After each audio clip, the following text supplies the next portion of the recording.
Hey viewers, me and team here, and welcome to a Zerg versus Protoss match. My opponent this time will be Obsidian, Blue Protoss, somewhere between 800 and 850 on the ladder rating for Diamond. I'm not sure exactly. And I myself will be the Red Zerg, and I still am a little bit shy of 1,000 rating. I'm working on it. So, we'll see how this goes. You can already tell I'm not going to 6-pull, so this is something that I'm putting kind of in a response once again to the Battle.net forums in terms of how to deal with Protoss as Zerg. I do see some complaints of Zerg vs Protoss in that forum. It's not nearly as bad as Zerg vs Terran, which even I think is pretty bad. So there's really a couple options the Zerg have, although I really only think two are viable. One is the 6-pull, which I have done to death, and that basically just punishes Protoss who go too high on the economy opening. I can't imagine how asinine 6-pull is going to be in 1.1 until Protoss players adapt and start building their pylons and gateways even earlier than they do at present. And really the only other option that I see that I really like in this matchup is Mutalisks. I've seen a lot of good players better than myself actually, go Roaches and Hydralisks, but I'll cover my reason I don't like that as much later. Anyway, here I have set up my annoying patrol circle thing. This they really can't kill until they get either a good micro with like 2 zealots, or they opt for an early stalker, and once that's out they'll kill it. But that gives you a pretty long window where you get to see what they're building, and with really no APM requirement at all, you just get to be annoying. Meanwhile, up here, I'm just putting units out, searching for the usual proxy cheese. In this game, I actually went 12-pull, so a little bit safer of an economy opening. I've learned that against Terran, Protoss, even Zerg, just having the ability to access the earlier, and yeah, here I've skipped Zergling speed in favor of the faster Spire because I saw that this guy was not going 2-gate, but rather going Cyber Core, so his ability to push out would be delayed. So he actually goes a sentry to kill off my drone. So fast mutas for me. And anyway, I go 12-pull now, and it's a little bit slower economically, but I find it a lot safer. It really helps out when they're trying to build a bunker next to your base, or when you get proxy Reapered, proxied proxy gateway right now, or any of that stuff. Just having the ability to get your Zerglings out sooner and cause damage to those types of things by scouting them with your Overlord and then getting Lings out in time, it just seems nicer to have. Plus, if somebody 6-pulls you on a longer map, you can actually throw down a spine as you see it, so that's handy as well. So just all around, I like this.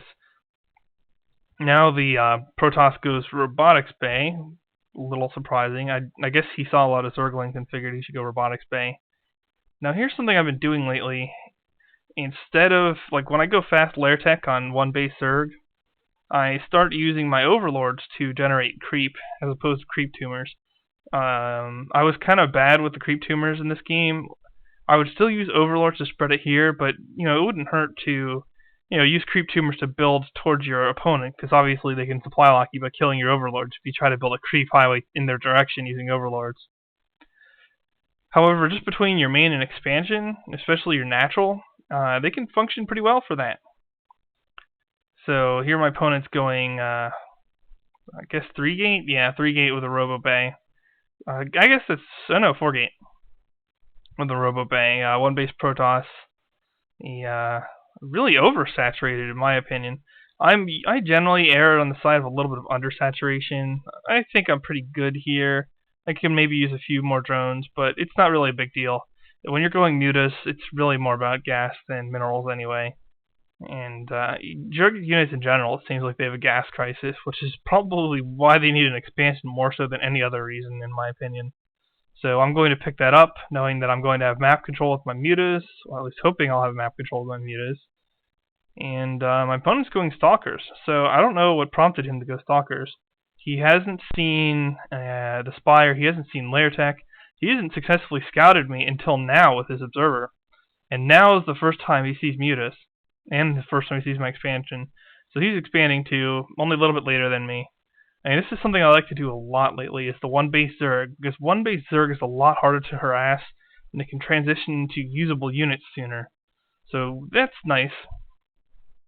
Anyway, yeah, one thing I didn't mention is my opponent had like ridiculous APM at the start of it. He was like 200 APM. I guess he's following Starcraft's advice and just trying to intimidate me by spamming or something in the replay. I mean, look at that, wow. A lot of APM. I don't know what he's doing with it at the moment, though. Oh well. So, kind of ironic. The first thing I thought when I saw that he had stalkers just waiting for me like that, I was like, oh no, this is a map hacker. But then I'm like, no, wait, it's not necessarily true. This guy's probably got observers on me, because I have nothing in terms of detection. Fortunately, mutas are pretty fast, and it's hard to chase them around with observers. So I come in over here, and then I'm like, okay, he's not map hacking, because his stalkers are not waiting for me, and I'm going to pick off some sentries without any real trouble. And then his stalkers come, and I peace out. Really annoying play. I love doing this. And look at this, I'm gas locked really badly. So I really don't need more drones on minerals. In fact, I probably should have taken some drones off of minerals temporarily, got these gases going up sooner, and put some of them on the gas, and then worry about like minerals later when that becomes more of a problem. We have much more efficient use of my workers than this, where I am kind of stuck building, prevented from building things and getting too many minerals because I don't have enough gas. If I'm going to expand to get gas, I should, and here I finally do. Realize that a little bit late. And managed to spend some minerals at the same time. So there you go. I also like dumping extra minerals into Zerglings. Zerglings deal with a lot of the problems that Mutalisks encounter. And Mutaling is really probably the most common, or at least my favorite, Zerg mid to late game build. Really, some of the other Zerg options seem really poor in my opinion, especially like Ultralisks, which things like Marauders just rip to pieces, tanks rip them to pieces. A lot of the Zerg ground gets completely mauled by Colossi. They get mauled by the force field, trapping them and having their army divide you. You're more vulnerable to Psystorm because you're less mobile, especially combined with Sentry force field. And Mutalisk bypasses all of that. Unfortunately, Zergling doesn't, but Zergling at least takes away some of the most common counters to you. And if you're up against Terran, you can throw down a Baneling nest for 100 minerals, 50 gas, and train up some Banelings to deal with the Marines if it gets too Marine heavy. Thors, you have no choice but the Magic Box. If you don't know what that is, look up the Starcraft videos on Magic Box. And with between 4 Thors and like Magic Box and a couple Infestors, you can win that. In one of my earlier videos, I showed what happens when you screw up the micro for that, and the Thors get splash damage on your mutas. That sucks. Don't let that happen. But in this case, there are no Thors. I'm playing Protoss. So I come in on this expansion, once again, get another drone kill, take out a photon cannon, a couple more drone kills, or not drone kills, probe kills, and then I run away. This is just stuff to harass him. Also scouts just about how many stalkers he has. And pretty much no matter what else he builds, it gives me a rough picture of how much he's going to try to counter my unit composition in terms of Mutalisks. So here, even though he's ahead of me on the Harvesters, I'm not sure if I've showed that yet. I'm pretty sure I've not. I will show it now. Okay, he's still ahead on the Harvesters, and that's after I've killed a number of them. However, he's behind on the units lost by a significant margin, and that's going to help me out. Plus, I've scouted his army. I guess he scouted my army too, since he's sitting here with an observer, seeing the Zerglings. So he's putting Colossi in his army, and Sentries, and Zealots. These things are all good counters to Zerglings. So he's really preparing for me well. I mean, I know he has those things too, because I saw them when I was hitting his Expo with Mutas. So neither of us are playing this blind at all. And right now, I'm just trying to be as annoying as I possibly can, attacking his supply, trying to keep his mineral and gas investments going into things that I can destroy, so he has to try and replace them. Notice that I've prompted him to construct 3 photon cannons in his expansion, so that's another 450 minerals that would not have been necessary if I didn't Mutalisk Harass. So there's a lot of hidden benefits to Mutalisk play for Zerg that Zerg doesn't get otherwise. And I think that really makes a difference when you're trying to compare this particular option for Zerg to some of the others, especially like Roach Muta, for example. Mutas are not Mutas, Hydralisks. Hydralisks are really good against Stalkers. They have better damage versus them. They don't, Stalkers don't even get any damage bonuses against Hydras. And with a range upgrade, Hydras can be really effective. Here, the Protoss sees me destroy this. But once you get force fielded and there's Colossi in the field or Psystorms, it just gets ugly. And here I've neglected the creep tumors. But as you can see, this isn't a bad creep highway between the expansion and the main. And really, it gets just silly if they try to go for those overlords when you're in Mutalisk play, because you can come back on them so quickly that it really doesn't matter as much. So when I go fast lair tech, I usually don't bother with creep tumors there, but I probably should make a creep highway out, give myself a little bit more warning when my opponents come after me, although in this case he just let me hold on to the Xel'Naga Tower the entire game pretty much, or at least so far. And you notice he's going for particle disruptor upgrades, so I have to worry about that. I'm also going attack upgrades. And you notice that the DPS, 1.52, damage 11 versus 1.44, damage 12. Stalkers are a little bit better, and they have a little bit more health, but they don't have the bouncing attacks that the Mutalisks have. So when you have a critical mass of Mutalisks like this, it starts getting pretty dangerous.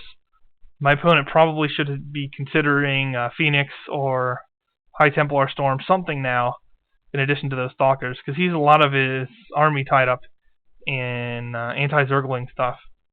And if you don't get that balance right, it's pretty dangerous. So I just come in again, and I see the cannons. Take out another cannon, well, actually I do get a couple probes just from the glaive stuff. And sentries take after the Mutalisks, but sentries don't really scare Mutalisks. So once again, I've roughed them up, and now I've nearly come out 2,000 resources in front of the Protoss. So even though most of this game we've been on 2-base play, I am in front of him. And if you look at the army, it's starting to matter. And yeah, I'm ahead a good bit. If you look at the worker count, we're pretty similar. Income, I'm actually ahead considerably, but that's because I'm now sitting on high yield tiles. So I don't know why he didn't come to stop this earlier. Here's some pro tip: send your drones to mine. I do transfer, but I don't even notice this. I actually did waypoint this, but I produced these guys beforehand and then just forgot. So here I see him on the move and pull out my Zerglings to like a random location over here to try to set up an ambush. And at this point in time, he's 143 to my 174. And I'm just going to go ahead and pause it here. His army composition isn't that bad. I mean, Zealots and Sentries for the Zerglings, in addition to Colossus, and then Stalkers. But his problem here is twofold. One is that I am a significant chunk of supply ahead, and the other is that he underinvested into his anti-air right here, and it's now firing at the Zerglings. A good portion of his Stalkers are firing at Zerglings, while they're his only anti-air. That's a problem because, if those Stalkers die, the rest of his army is toast unopposed. That is what winds up happening. He fries basically every Zergling I have, but doesn't really get a lot of Muta kills. And then his entire army is forfeit. So now he doesn't have nearly enough to deal with this many Mutalisks. Couple Stalkers, nothing that scares me. Zealots are useless, Colossi are dead, and if he doesn't quit out at this point, I'm just going to run around in his base, kill his tech structures, kill his cyber cores so he can't build anything easily, especially no more Stalkers, and take him out of the game by cutting out his production, and he would be down to one base. So he realizes that and just quits out, so that will be a good game. Mean Team signing off.